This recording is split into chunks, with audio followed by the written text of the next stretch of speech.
So, hi, hi, audience.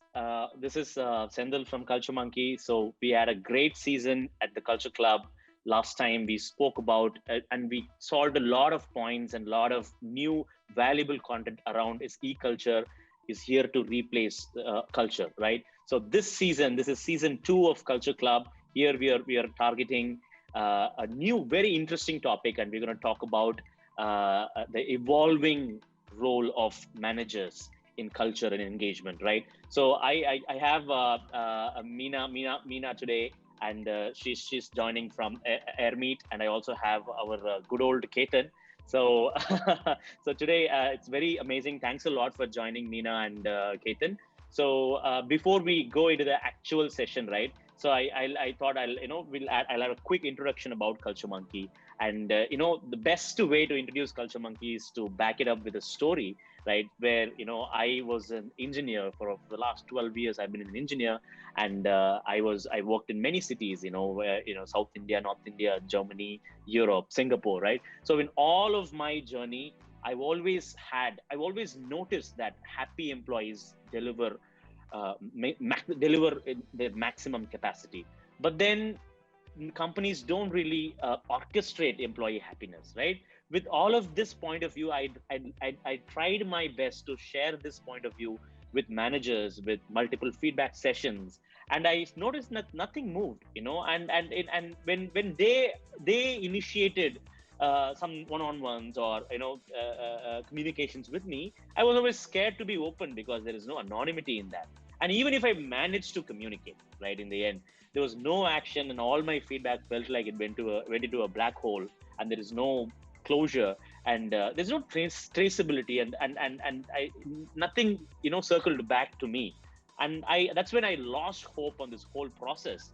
And with this struggle in mind, we started. I partnered with Joseph, who's the co-founder. So with Joseph, 2017, we started a SaaS first company.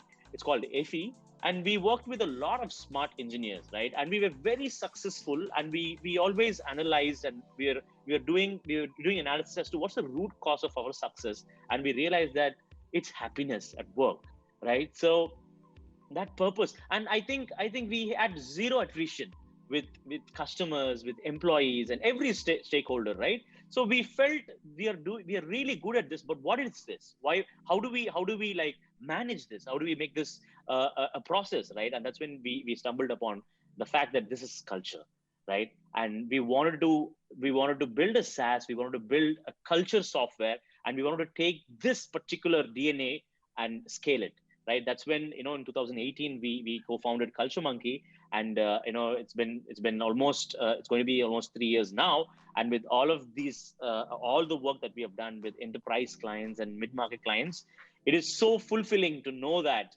the problem that I faced, we are able to solve that for 75,000 unique employees. And with that, we have like more than 2.5 million individual data points in just 2 years. And with all of this data that we have, we realized that the key person, the key stakeholder here is the managers. So we built a module for managers, where managers are the ones that are personalizing the engagement for you in your organizations, right? So in the best interest of discussing more in this direction, in season 2, we have Meena to attack more problems around evolving role of managers.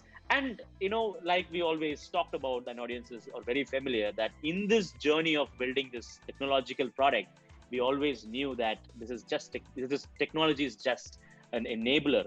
We really need an expertise around HR and people science, and that's when we have Ketan join us a year ago, and do a lot of initiatives around Culture Club, and bringing in that strong domain layer of HRs and people problems, right? So this is that short introduction I wanted to give about Culture Monkey and Culture Club.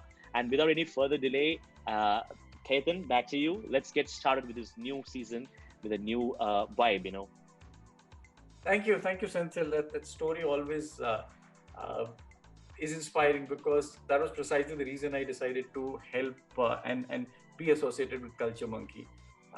It helped me solve a problem at the organization, and I firmly believe that bringing technology and people design or design thinking together from our perspective is very powerful. So thank you again for having me here, Senthil.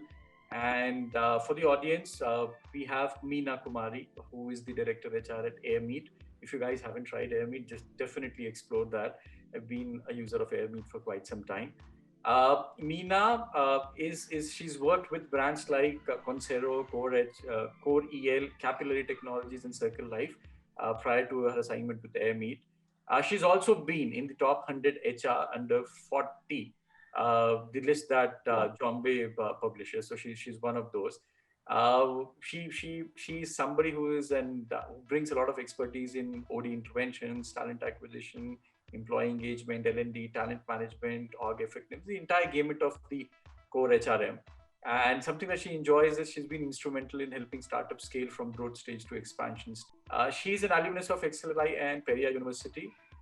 I know Meena from a common group, so and that's where we had some interaction, some exchange of notes over the last 1 to 2 months.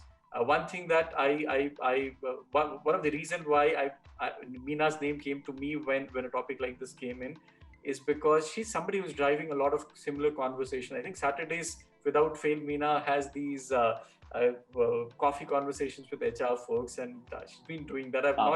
I've not been able to attend one of them, Meena, but I'm certain I would be there in one of the sessions. And so Meena, welcome again to Culture Club's Culture Club session powered by Culture Monkey, and thank you again for your time. This season, as Senthil said, we're talking about sustaining and growing employee engagement, the evolving role of managers. So before we get into some interesting questions, Meena, if you could tell us more about yourself and about your organization for the audience to understand and be aware of, that would be super awesome. Thank you so much, Senthil and Ketan. I'm like super overwhelmed with the introduction. Thank you so much. So quickly about me, I head the global HR at AirMeet. For folks to understand what AirMeet is a remote first organization, and the product of AirMeet is a SaaS-based digital platform, which is an all-in-one platform to host interactive virtual meetups and events. Right, so where you can engage communities. Basically, this platform is a no app, no download web link where you can basically the entire platform mimics a physical ballroom where you can socialize, network, do virtual events, and a lot more than just meetups, right? So that's about AirMeet. Do try, like Ketan told. I'm the founder of the HR Folks community, where I also run a lot of these conversations, fireside chats with some of the leading HR leaders to understand about how we can solve some of our very prevailing issues HR face these days. But yeah, of course, at AirMeet, I'm responsible to spearhead and run a global people and culture agenda, where it's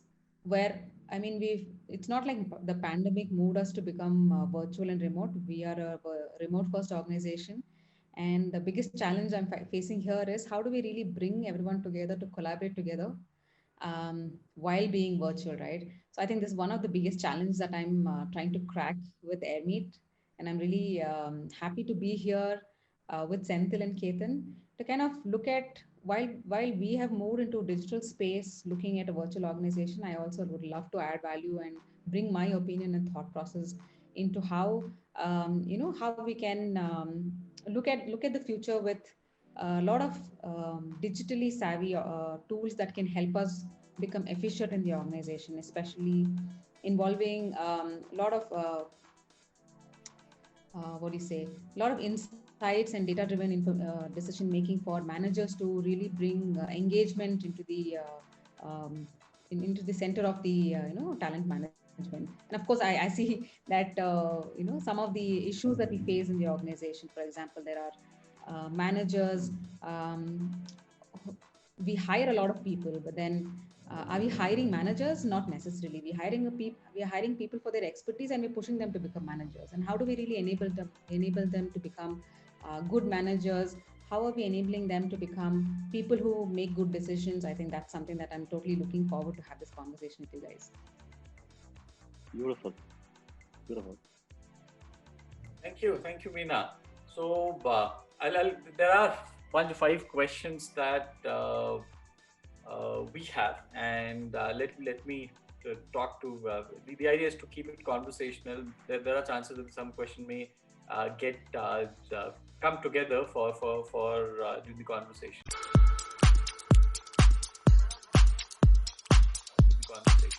But I'll start with the first one, the kind of a fundamental question. This is. Do you think that organizations without manager could be a reality of the future? And what's your view as an HR professional or a HR practitioner? Do you think this is a reality? Could it happen? Why or why not? What's your thought on that? Yeah, this is a question which is food for thought. Now, just looking back at how we are hiring and how our talent architecture is really laid out, right? Organizations had this pyramid structure in the past where everybody reported into someone and there was a huge hierarchy, list goes on. But then I think quickly folks moved into flatter structures. In flat structures, what happens is you have someone who owns the domain and then a few people work for them. And I think we are even maturing from there on, right? We are right now hiring a lot of people who are millennials and Gen Zs. And if you have to dig a little deeper, you understand these are highly tech savvy folks. They primarily all hear when somebody tell what to do. I mean, that's, you can clearly see that when they have issues with their teachers, with parents, and everyone, right? So I'm also having a teenage son who totally rebels and doesn't like being told, right? So when you're dealing with people like this, right, who always feel that I'm capable of making decisions. I'm capable of it's okay to fail and I'll always bounce back if my decisions don't result in desired outcomes. So this is the kind of people you're dealing with today, and you're hiring them into the workforce, right? So when you hire them into the workforce, gone are days when we are hiring people to grow up the ladder. We are bringing in people who can perhaps bring in a lot of value to the organization, who can bring in expertise to the organization. And then what is the one thing that we value in people is ownership, right? So when we're looking at all these aspects, it suddenly makes us look like do we require managers in the organizations? Maybe we do not require managers in the organization. We require people who are who are mature, who have ownership and who have accountability, right? And traditionally a lot of organizations across the globe have had people who would come to you and tell that, okay, since this person's your manager, he's going to list out a charter for you and give you your goals and set things for you. But I don't think many people like it today. Today, people are loving to have a lot more freedom, a lot more bottom-up approach. They want to tell that, okay, maybe your organization North Star is this. I might want to add value doing X, Y, and Z. That's how I want to progress in this organization. And they want that freedom, flexibility, and agility, right? So concept of managers is dying out. A concept of a lot of technically savvy folks who are strong with their technology are growing up the ladder into the organization, not necessarily honing the manager title. But what happens is it's important to have some set of people who own that domain, right? When you quickly see some set of people owning that domain, there are the rest of the people who look up to them. Now, the definition of the manager today is changing. For example, at Airmeet itself, we don't have, we have a few product lines and a few people owning that product line. But within those product lines, it's not like all are full-time employees. Airmeet itself has a very hybrid workspace, right?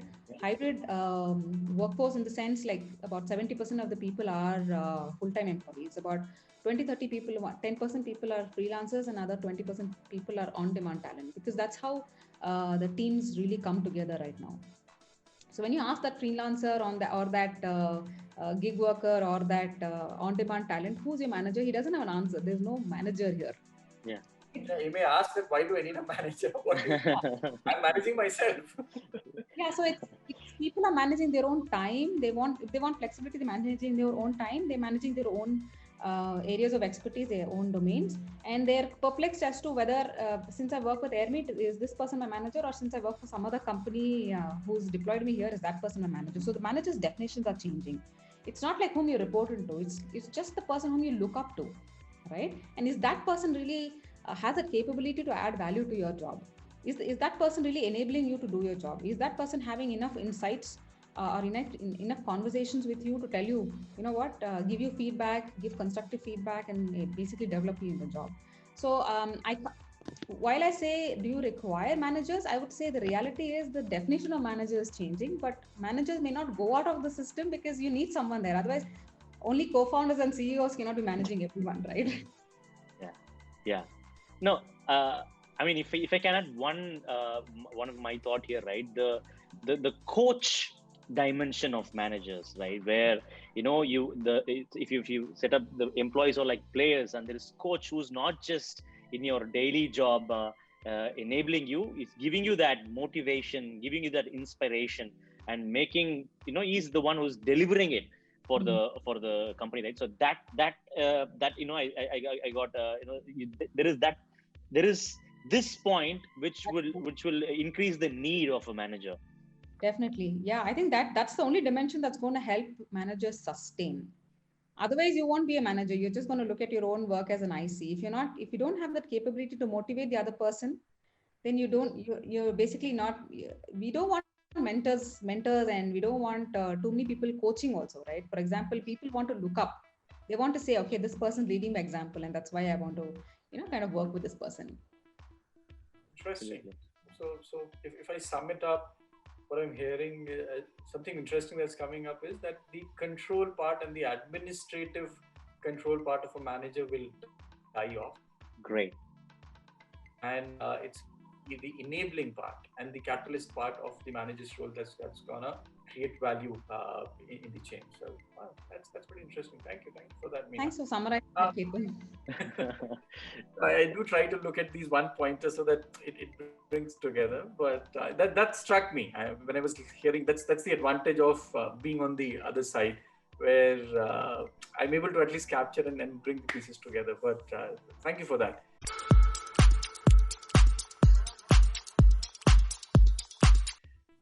So if I say the second question that I have is, why do you think historically the world has been divided on the impact a manager has on employee engagement? Now, historically, for a lot of organizations that I know of and I've worked with, this seems to be like engagement is HR's problem. And the other word will say it is managers who is the one who should be driving it. What's your point of view? Why do you think the world has stayed divided on the impact that managers have on engagement for such a long time? I think it's not the world, it's the business, right? For example, the business really wants to ensure the managers are held accountable for the deliverables, speed of execution, the velocity, and all of that, where really empathizing with people, understanding people's needs and development is compromised. Right. So when you're held responsible for a certain function's impact on business, you always want to hone that, hone that authority that you want to get things done, and you forget to understand whether, the needs of the people are met. Right. So that's exactly why you feel that quickly. Businesses want to throw that responsibility of engagement on HR. Like, HR, you engage, my manager is busy doing this. Yeah. Right. So I think a lot of businesses leaders should understand that most employees who are working with you are looking up to HR to find motivation. They're looking up to the person that they're working closely with to find motivation. Right. So it directly becomes the manager's responsibility to engage with them. So engagement is not, I think, over time, people have realized engagement is not doing festivals in the organization where never, fortunately. Yeah. So it's about more inclusive engagement, where you're letting people know that they matter in the job.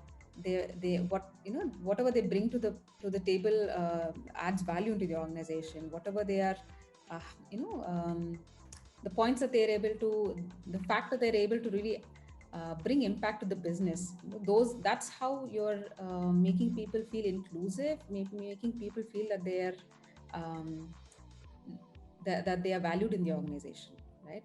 So it becomes managers' primary responsibility to keep giving that um, what do you say, keep giving that attention to people, keep giving that understanding within the organization that people are included in their teams. Otherwise what happens is suddenly the people feel that they're not really in, they don't feel the purpose in the organization. Suddenly they feel that, maybe my contributions don't matter because I'm not seeing much feedback from my manager. He's not spending enough time with me, right? And they quickly start looking out elsewhere, saying that, okay, if this is not the place that I'm valued, maybe someone else is valuing me better. So I think whatever the world stays divided, it's important that the manager owns the engagement piece of employees, pulls the team together, motivates them, and that's how I think we'll be able to really move this ahead. Otherwise, businesses are going to fall apart.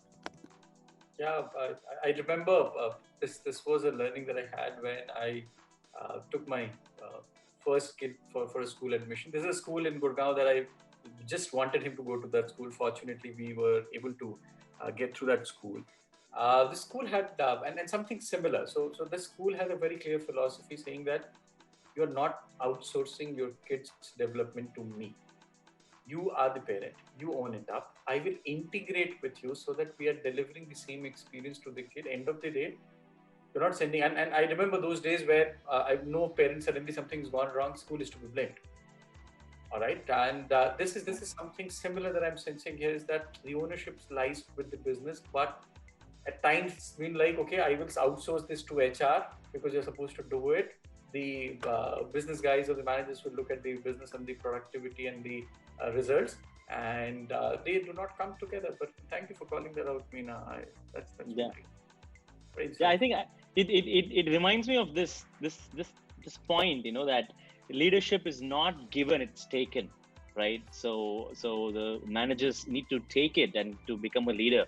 And when it comes to engagement, that's like the most softer aspect of any job, right? And that's very delicate. And if you can be good at that, other that would call for a huge win within the team. Yeah. Absolutely. Yeah. Yeah, Good. sounds like I like the point where the integration comes, right? It's so the HR only partners with you to let you know how you can handle the situation, but the managers are the ones who have to handle situations at the first place. Advisory. Yeah.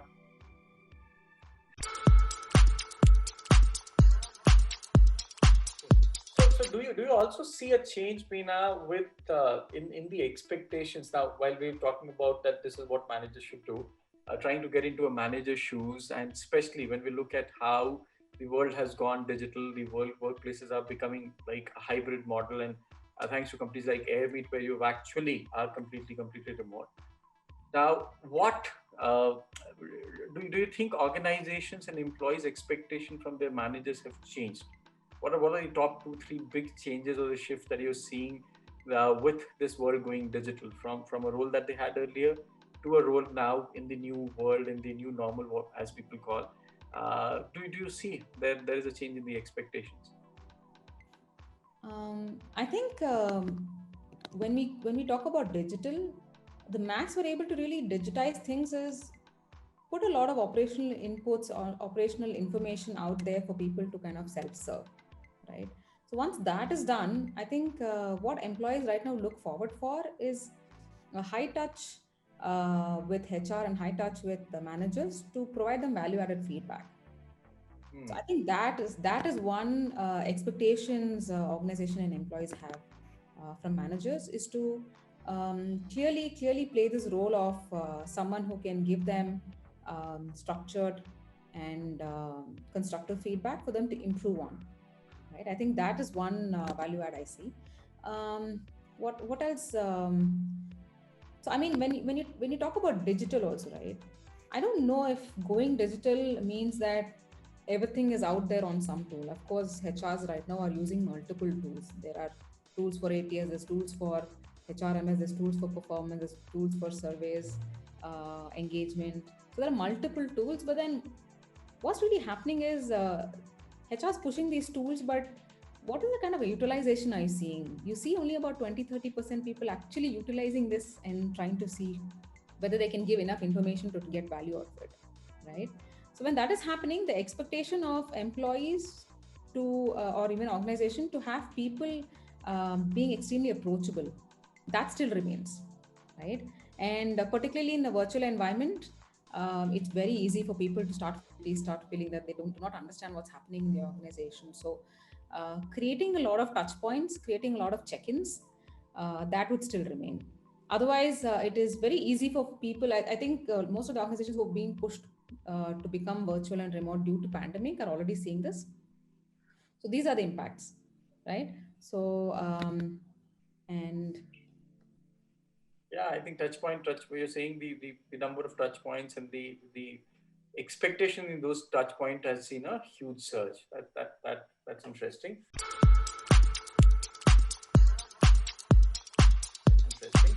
And do you also see a shift? This is independent of the pandemic in the expectation that people. I know you briefly covered on that, but with the millennials and the Gen Zs, with the average age becoming smaller, younger generations coming into workplace, do you see a shift in the expectation these generations have from the managers? I know you spoke about how they look at enablers, how they look at managers more as a kind of a friend or a support system or a catalyst than rather than a directional manager. But uh, are there more things that you want to talk about how this shift in the population is creating a shift in the expectation from the manager?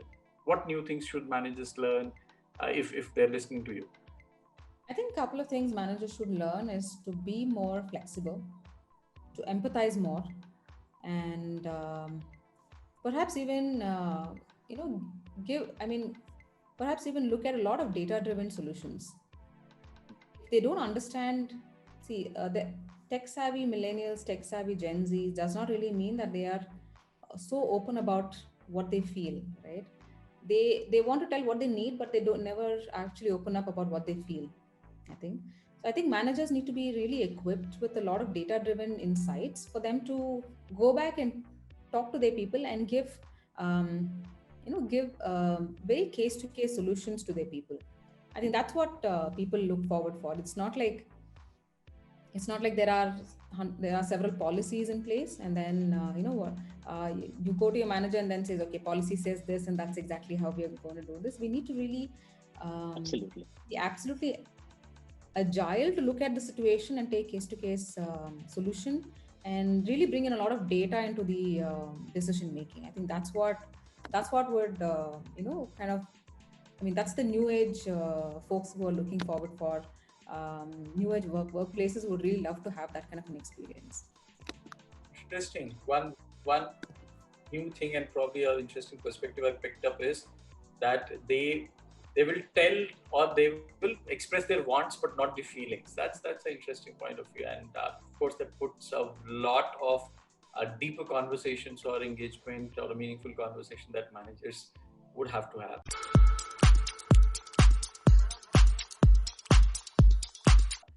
And that brings me to the fifth question here. Do you think or do you sense that the entire concept of engagement, and as you rightly said, it's not fun at work, engagement is far more deeper, far more meaningful. Engagement of future, do you sense that it is moving more towards personalization rather than one size fits all, where this is how it has to be done, so Ketan also has to go through it, or Meena also has to go through it, and Senthil should go through it. So do you still think that that would continue, or are you seeing that the digitization or the data will help move engagement more toward personalization, creating those individual touch points? And what do you think managers can, if you think it is yes, what do you think managers can do to enable, uh, uh, or what can organizations do to help managers in this journey? I think I just did touch upon that point because it's important that we solve problems case to case. For example, just about last month with Airmeet, right? Someone who was affected with COVID, we had to give them a different solution. Someone who was suffering from anxiety issues, we had to give them a different solution. Somebody who couldn't perform and later found out that their parents were infected with COVID, we had to give them a different solution. So it's important that we look at each solution, dig deeper into their problems, and actually solve some of their real problems, right? and not necessarily have one policy saying if you're not available in work for 2 weeks, this is how we deal with it, right? If you're not performing, if you don't deliver on time, this is how we deal with it. We need to try and understand a little bit more deeper, and then make solutions to it. I think definitely our managers should be enabled. Like I told, being flexible and empathizing, building trust becomes the crucial point. But another crucial point is managers to understand the pulse of the team, right? How do you understand the pulse of the team is have tools that will help you understand the pulse of the team, run surveys, do some retrospect, get some data, and then use that data to kind of make bold decisions, right? Don't have to be always using historical decision making in the organization, or in the past some legacy things that your previous managers would have thought. They're all age old. I think people are right now empathizing more, with more compassion, making more bold decisions in the organization, where it's helping both employee and the brand itself really sustain for the long run. So that's what I would say. That's exactly how we should be enabling our managers. Yeah, I think that's a very important piece now. While there's a lot of expectation that we have from managers, the question is how do we enable them to do their job better, so that they are able to carry that mandate and do the job well. So thank you so much for that, Amina.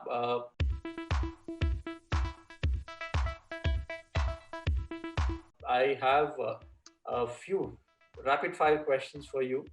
I promise these are more interesting than the first five that I've asked. So the first question that I have for you is, if not HR as a profession, what do you think you would have chosen or you would have become? I think I would have become an interior designer. Ah, You can see my house. yeah, I was about to call that. All right, okay, that's interesting. Yeah, I was thinking it's a background. No, it's not. It's my house. Okay, we'll talk about that. Let's finish this. If you want consultation, you can always approach me.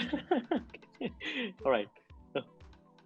So during COVID, between cooking, cleaning, and mopping, which was easier? Oh my God. I didn't want to do either of them. It was during COVID that I hired more maids. Like, please, someone do cooking, someone do cleaning. I don't want to do anything. So when that lockdown happened, when Yeah, I think that when the lockdown happened, it was like 4 months. Our maids couldn't come back. I think the cleaning part is something that I really hated. Okay, which was the easiest for you then? Cooking is easier. Cooking is easier. I think cooking is easier, and then cleaning after that is the hardest. Like you want to quickly jump into something and give solution, but you don't want to deal with the aftermath. Okay. Third one, and of course, if you're comfortable, you can share that. What's that personal or professional goal that you're chasing for yourself? I think for me, my professional goal is really aligned with creating a very global community that a lot of HR leaders can come together and talk openly about their problems. For example, right now we're seeing a lot of HR leaders talk theoretically about concepts, theoretically about things that can work well, but I want to build this community where people are talking about real life issues and how they're tackling those issues so that everybody else can learn from them. For example, at Capillary and at Airmeet, if there are several things that I am initiating, it's my own research that I'm initiating. I don't know what other companies are doing. So for me, it's about creating a community that really shares openly. I know Ketan also is on that Axel group. We only talk about, okay, we are hiring, which tool are you using, which solution are you giving, but what are you doing about it? Nobody knows, right? So I think that's my goal overall. Yeah, the world needs a lot of meaningful conversation. Thank you so much for that. Yeah.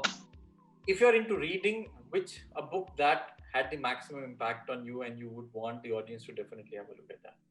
I think personally, I love a lot of fiction. I've read Robin Cook and Sidney Sheldon's. Growing up, I loved all those books. Afraid of the Dark, Outbreak are all like classic novels I always loved. And I think today I don't have time to read fiction, but then I'm reading a lot of books that make an impact on my professional life. So I would recommend 2 books. One is Who. Sorry? Who by, I can even show you that book here. Right? Okay. It's about hiring right. And there's also also Atomic Habits by James Clear. I think that those Read are that last one, Atomic Habits. Yeah. Who is yeah, Sanjay that's a bestseller. Everyone's quickly buying it. Yeah, yeah, yeah. And I was fortunate. I read Atomic Habits, and just before that, I finished The One Thing. Combined together, it's a powerhouse. I don't know if you guys have read that book, but do pick up this book called The One Thing. Super awesome. I just love how this writer expresses and carries the point of view. I made a lot of changes after I read this book, but thank you for that. And that brings me to the last question. One thing that you personally thank COVID for. I think one thing I would personally thank COVID is for the opportunity with Airmeet. Otherwise, yeah, I think the time that I could spend with my family, with my kids, my daughter, she's brainwashed me over the year to buy a dog. I wouldn't have ever done in my life. So yeah, I think these are two things that I totally cherish. A lot of lost opportunities, but that's okay. Yeah. Always looking at the positive side of life. That's super interesting. I'm mostly done from my side. Thank you so much, Meena. We definitely should catch up in person. If you're moving out sometime, I'll definitely come and meet you. Thank you so much for your time. It was really amazing interacting with you. I have my notes ready, quite a lot of my points that I picked up personally. And thank you, Senthil, for this opportunity. Over to you, Senthil. All right. Thank you, Ketan. I mean, Meena, I think too many great stuff you spoke about, and selfishly, one of the main things I was very keen about is the synergy that you and I, we need to explore that, because the way you think, your thought processes, and you mentioned, see, I am not into fiction. I mean, that was, I moved away from fiction like recently, but then you mentioned Afraid of the Dark, right? So I remember waiting for my sister in Katpadi Junction, right? And reading what will happen to Diane and Kelly, right? The whole thing, right? I was like, wow, right? So I was very young that time. And some of the things that you talk about, right, when you said the HR leaders are more philosophical versus actionable, right? So they talk, and that's what you also have as a professional goal. You have to bring out these real world, real things, and talk about it in direct manner, right? So these are some of the cognitive frame that you have. I really appreciate, and it's rare to stumble upon these kind of people, right? So I think even when you talked about that utilization of tools, HR has a lot of these tools, and you can temperature can never fix your fever, right? You can measure the temperature, a thermometer. I mean, you can have the thermometer, but then what's your degree, but you need to do something about it, right? So I think and some of these words, and very importantly, I wanted to end this session that I talked about my struggle earlier in my career, and all the words that you used, I was tempted. Wow, Airmeet could have been the company, right? Because you talked about the new ageness, the flexibility, moving away from legacy and empathizing with the team, building trust, right? These are the things that really, really, gives the employees a great reasons to deliver their maximum. So it's amazing we covered all of this today. And superb, very excited. I mean, of course, I'm going to connect with you offline. I mean, we starting from your background. So I think great. Thanks a lot for your presence. And Ketan, another session, amazing session. I mean, audience. So we have come to the end of the session. So I think please stay tuned. We have more episodes coming in, and this season we are targeting on targeting the evolving role of managers in engagement. So thanks a lot. Have a great time. Let's meet soon.